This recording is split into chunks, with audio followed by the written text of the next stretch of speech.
Guys, ini adalah laptop 14 inci terbaru dari Huawei yang ternyata makin powerful dan makin canggih, bro. Tapi nih tetap dibanderol dengan harga yang terjangkau.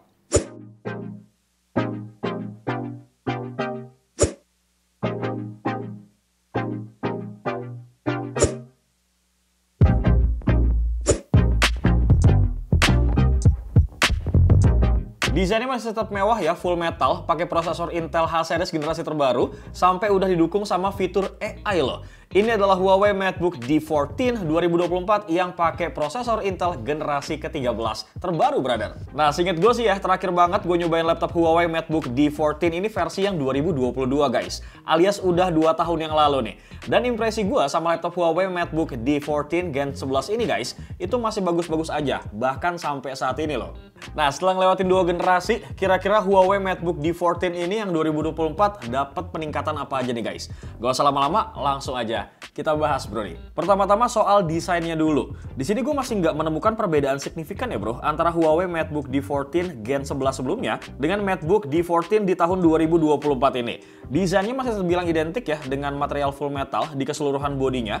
Jadi ngebikin laptop ini tuh selain kelihatan mewah guys secara build quality, ini juga terasa premium banget loh dan tangguh gitu. Material bodinya sih menurut gue ini jadi kelebihan banget ya guys. Mengingat di range harga 8 sampai 10 jutaan, masih banyak banget loh laptop lain yang masih pakai body full plastik ataupun setengah plastik dan kadang setengah metal. Karena dengan body full metal kayak gini ya, selain looks dan feels-nya itu pas disentuh lebih mewah, kalau misalkan nggak sengaja kebentur ataupun jatuh, bodinya juga nggak bakal gampang pecah kayak body plastik biasa bro. Bobotnya juga masih sama-sama ringan nih, yaitu 1,39 kg dengan tingkat ketipisan 15,9 mm aja. Hal yang paling terasa sih berubah dari desain Huawei MateBook D14 2022 dengan MateBook D14 yang 2024 ini guys, adalah dari sisi penempatan kamera webcamnya nih.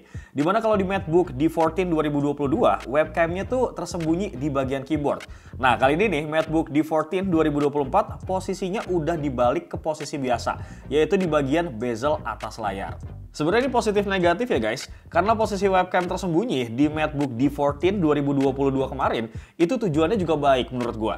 Intinya buat antisipasi penyadapan webcam. Tapi emang efek negatifnya nih ya posisi webcamnya rada nggak natural aja kalau dipakai meeting online gitu bro. Sementara kalau webcam kayak gini, positifnya tuh justru posisi webcamnya jadi lebih enak buat meeting online. Tapi ya nggak ada penutupnya nih bro. Tapi mungkin ya kalau semisalkan aja gitu, dikasih slider di bagian kameranya, mungkin ini lebih oke guys. Dari sisi naturalnya tuh dapet, sama keamanannya juga pasti lebih terjaga gitu bro. Sementara buat security-nya juga masih mengandalkan fingerprint scanner nih di bagian pojok kanan atas keyboard, kayak di MateBook D14 yang tahun 2022 sebelumnya. Nah, untuk portnya juga hampir mirip ya guys, kayak di MateBook D14 yang sebelumnya nih, dimana di bagian kanan cuma ada port USB 2.0 biasa, dan di kiri ada port Type-C ya, yang selain support USB 3.2 Gen 1, ini juga sekaligus jadi port untuk chargernya.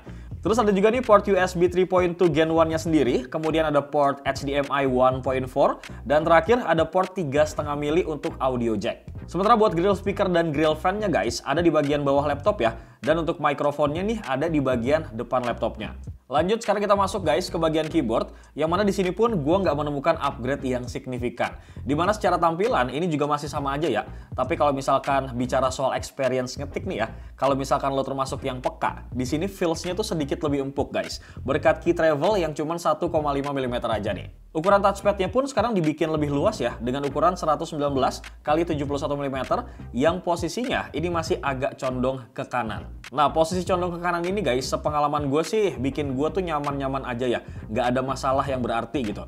Kalau sewaktu-waktu bagian telapak tangan nyentuh bagian touchpad-nya pun, ini juga nggak akan bikin pergerakan kursornya pun terganggu. Cuma nih, yang jadi masalah, mungkin buat lo yang kidal ataupun yang sering menggunakan touchpad dengan tangan kiri guys, mungkin lo harus sedikit adaptasi ataupun penyesuaian dengan posisi touchpad-nya nih yang cenderung lebih jauh dari jangkauan tangan kiri kalian.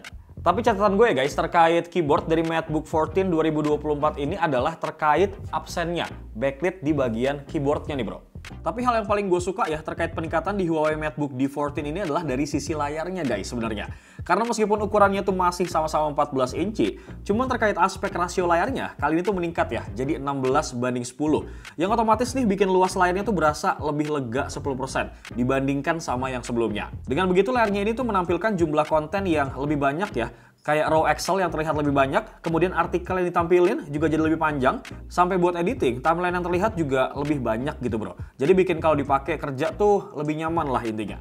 Nah, dengan ukuran layar yang sedikit meningkat guys, resolusi layarnya juga jadi sedikit naik ya. Jadi di angka 1920 kali 1200 pixel. Jadi lu semua nggak perlu khawatir lagi nih terkait kualitas layarnya yang masih tajam. Finishing layarnya juga masih sama-sama aman ya guys, karena masih punya lapisan anti glare yang bikin layarnya ini nggak gampang mantulin cahaya. Gak lupa juga nih kalau layarnya juga udah tersertifikasi UV Line Low Blue Light dan juga flicker free.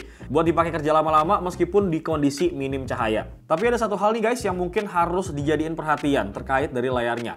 Ini masalah peak brightness layarnya guys yang maksimal tuh cuman di angka 300 nits aja. Sehingga buat lo semua nih yang hobi kerja outdoor kayak di taman ataupun di cafe outdoor buat cari inspirasi, harus sedikit adaptasi nih guys sama layarnya. Tapi ini dalam artian bukan sama sekali nggak kelihatan gitu ya guys. Cuman memang agak sedikit butuh penyesuaian aja, terutama buat lo semua yang kerjaannya tuh buat editing ringan ataupun buat ngedesain. Untungnya nih ya, buat kebutuhan meeting dengan klien, layar Huawei MateBook D14 ini udah bisa rata di angka 180 derajat. Jadi kalau misalkan mau nampilin data ataupun yang lain gitu ya ke partner meeting kalian, lu tinggal gampang aja guys, nggak usah puter-puter laptop, tinggal kayak gini aja nih. Untuk Huawei MateBook D14 yang gue coba sekarang nih guys adalah versi yang pakai prosesor Intel Core i5 13420H. Tentunya dengan RAM sebesar 16GB ya guys dan storage 512GB. Tapi kalau misalkan mau sedikit lebih murah nih ya, ada kok versi yang pakai prosesor Intel Core i5 12450H. RAM-nya 8GB dengan kapasitas storage yang sama.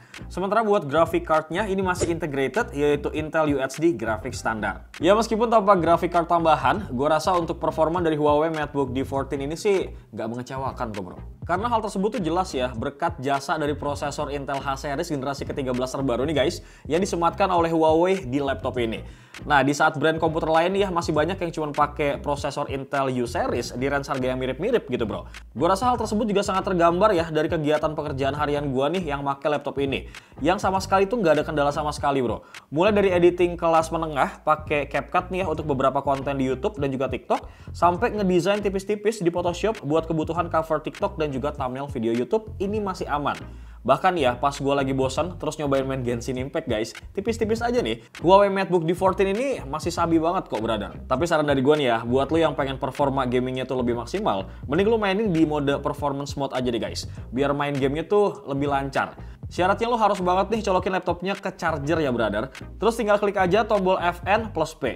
Kemudian poin lain nih yang gue temuin pada saat proses pengetikan naskah review pakai Huawei MateBook D14 ini guys, adalah di sini tuh udah nggak menggunakan Office 365 lagi dan digantiin nih sama aplikasi WPS. Sebenarnya secara fungsi dan fitur, WPS ini tuh bisa dibilang hampir-hampir mirip lah dengan Office. Terlepas dari beberapa kelebihan dan juga kekurangan gitu ya yang dimilikin sama keduanya. Hal ini sepertinya memang murni ya agar data antara perangkat Huawei jadi semakin baik gitu bro. Mengingat di beberapa device tablet Huawei yang sebelumnya untuk aktivitas yang menunjang pekerjaan ngetik kayak gini nih ya, ini sudah diserahkan semua ke aplikasi WPS juga. Yang bahkan khusus untuk produk Huawei MatePad, aplikasi WPS-nya dibikin lebih proper. Jadi semirip mungkin dengan aplikasi WPS di PC ataupun laptop. Lo bisa juga nih lihat sendiri tampilan WPS-nya di tablet Huawei MatePad 11,5 Papermate Edition ini guys. Yang kalau misalkan lo juga tertarik pakai ekosistemnya Huawei nih ya, lo juga bisa kok dapetin tablet ini langsung full aksesoris, lengkap dengan keyboard, kemudian stylus dan juga mouse-nya tanpa harus lo beli lagi secara terpisah bro. Keunggulannya emang apa bang? Ya ini nih bro, layarnya ini udah anti glare, nggak kayak di tablet lain gitu ya. Jadi minim pantulan cahaya, sehingga bikin mata kita tuh lebih nyaman bro. Sekarang balik lagi guys, kita ke pembahasan laptopnya. Dan ada satu part yang menurut gue nih patut kita apresiasi.